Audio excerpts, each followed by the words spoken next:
James froze. What are you looking at? His hand It's a photo from the case. Let me see. Sat Victoria Hayes, the intimidating CEO of Hayes Innovations, the woman who terrified board members and competitors alike, with tears streaming down her face. When she looked up and saw him, he expected anger. Instead, her whispered request would change both their lives forever. Would you let me meet your daughter? If you're touched by stories about unexpected connections and second chances, hit that like button right now and subscribe to the channel for more heartfelt stories that remind us we're all human beneath our professional masks. The morning had started like any other for James Fletcher. At 6:30 a.m., he gently woke his 8-year-old daughter Lily, helped her get ready for school, and made her favorite breakfast, chocolate chip pancakes shaped like stars.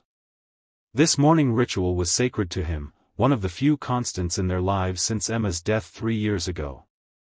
"Daddy, can I wear my space shirt today?" "We're learning about planets," Lily asked, her bright blue eyes, so much like her mother's, shining with excitement. "Of course, astronaut," James replied, tucking a strand of her unruly brown hair behind her ear. "Remember, Mrs. Wilson is picking you up today. I have that big presentation."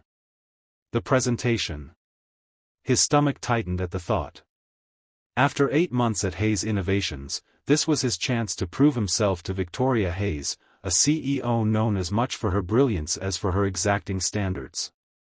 At 45, Victoria had built her company from nothing into a tech giant, and stories about her reduced employees to tears circulated like office legends. "I'll nail it, Lily Pad." "Don't you worry," he assured his daughter, though the confidence in his voice was mostly for her benefit. After dropping Lily at school, James headed to the sleek downtown office building. The presentation was scheduled for 3 p.m., giving him time to finalize his proposal for streamlining the company's project management systems.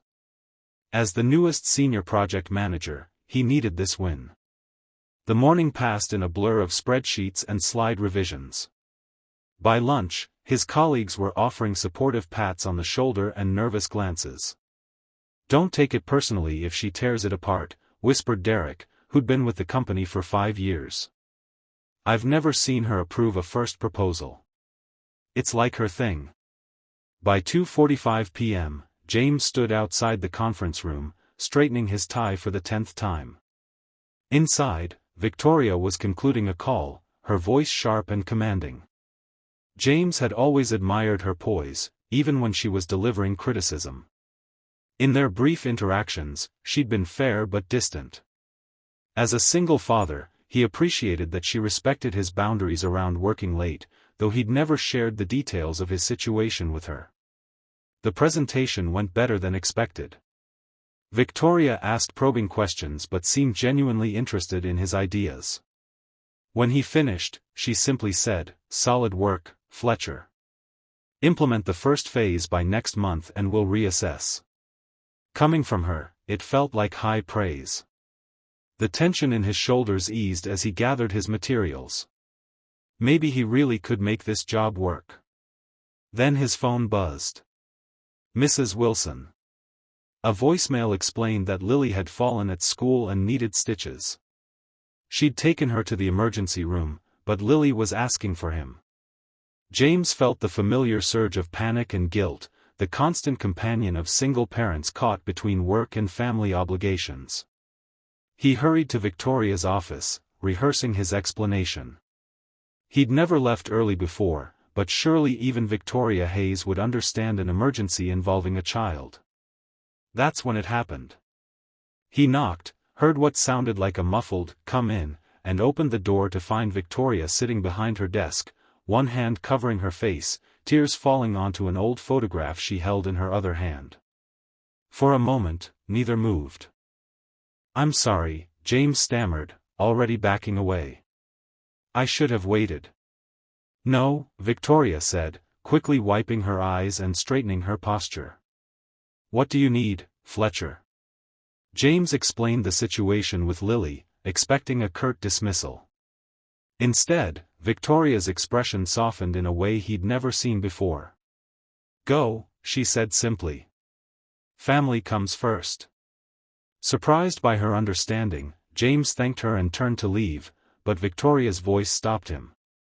"Fletcher," she called, her tone different now, hesitant, almost vulnerable. "Would you let me meet your daughter sometime?" The request hung in the air between them, so unexpected that James wasn't sure he'd heard correctly. Victoria Hayes, who never expressed interest in her employees' personal lives, wanted to meet Lily. Of course, he found himself saying, though he couldn't imagine why his boss would want to meet his 8-year-old.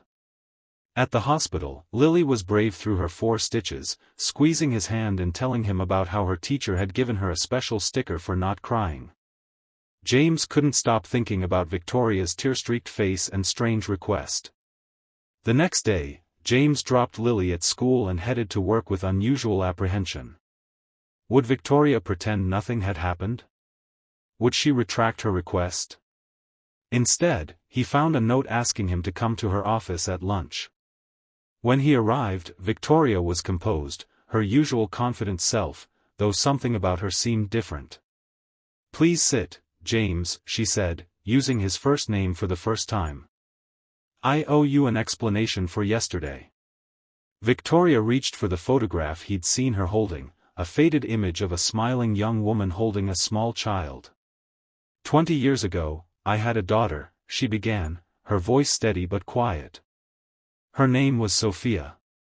She was 3 when she died, a rare form of leukemia." James felt his chest tighten. "I'm so sorry." Victoria nodded, a practiced acknowledgement of condolences she must have received countless times. "Yesterday was her birthday. I usually work from home, but there was the board meeting." She trailed off. "When you mentioned your daughter was hurt, it just brought everything back." The revelation shifted everything James thought he knew about his intimidating boss. The woman who built an empire, who never showed weakness, had experienced the one loss he couldn't even bear to imagine. "My wife died 3 years ago," James found himself saying. "Car accident. Lily was 5. Victoria's eyes met his with a new understanding. "It never goes away, does it? The fear?" "Never," James agreed. "I check if she's breathing at least twice every night." The confession hung between them, an admission neither would have made to anyone else. "About meeting Lily," Victoria said, straightening slightly. "You don't have to." "She would love it," James interrupted. "Actually, we're going to the Science Museum this weekend. She's obsessed with space right now. You'd be welcome to join us, if that's not too weird." Victoria's smile was genuine, transforming her face in a way James had never seen in the office. "I'd like that very much." That Saturday, James watched with amazement as Victoria Hayes, dressed in jeans and a casual sweater instead of her usual power suit, patiently answered Lily's endless questions about stars and black holes.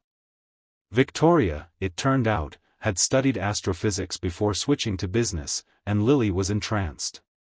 "Your mom is really smart," Lily whispered to him as Victoria studied an exhibit on Mars exploration. "She's not my mom, Lily. She's my boss," James corrected gently. Lily's brow furrowed. "Then why is she hanging out with us on Saturday?" James had no simple answer for that. Over the following weeks, something shifted at work. Victoria remained demanding and exacting, but there was a new dimension to their professional relationship, a mutual respect built on shared understanding. She began implementing family-friendly policies at the company, flexible hours, emergency childcare services, and a more comprehensive health plan. For James and Lily, Victoria became a regular presence in their lives. She attended Lily's school science fair, helped her build a model solar system, and occasionally joined them for Sunday pancakes. James found himself sharing parenting challenges with her, and Victoria offered perspectives that, while not from current experience, came from a place of deep empathy. 3 months after that fateful day in her office, Victoria invited James for coffee outside of work.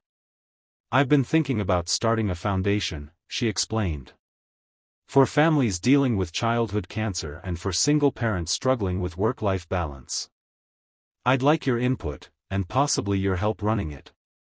James was stunned. "Why me?" Victoria smiled, the warmth reaching her eyes in a way that had become more common.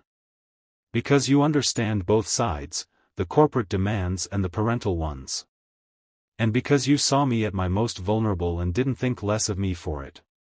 "I thought more of you," James admitted. "It's hard to respect someone who's never shown you they're human." That evening, as James tucked Lily into bed, she asked about Victoria again. "Is she sad about her little girl?" Lily asked, wise beyond her years. "Yes, very sad," James answered honestly. "But I think spending time with you makes her happy." Lily considered this with the solemnity only children can truly master. "I think she makes you happy too, Daddy." James couldn't deny it. Victoria's presence in their lives had filled a gap he hadn't fully acknowledged, not replacing Emma, but creating something new and unexpected. 6 months later, the Hayes Fletcher Foundation launched with a gala event celebrating its mission to support working parents and pediatric cancer research. As Victoria and James stood together on stage, Lily watching proudly from the front row, James reflected on how a moment of shared vulnerability had changed everything. The woman he'd once feared as an intimidating boss had become something else entirely, a friend, a confidant, and perhaps, someday, something more. Victoria caught his eye and smiled, and in that smile was a promise, that broken hearts could heal, that families could form in unexpected ways, and that sometimes, the most profound connections begin in our most vulnerable moments. As Victoria later told a journalist asking about her foundation's origin, "We spend so much time hiding our pain, thinking it makes us weak. But the truth is, our shared wounds are what connect us most deeply." The day James Fletcher walked in on me crying was the day I remembered what really matters. And what really mattered, they both now knew, wasn't power or success or maintaining perfect facades, it was the courage to be seen, truly seen, at our most human.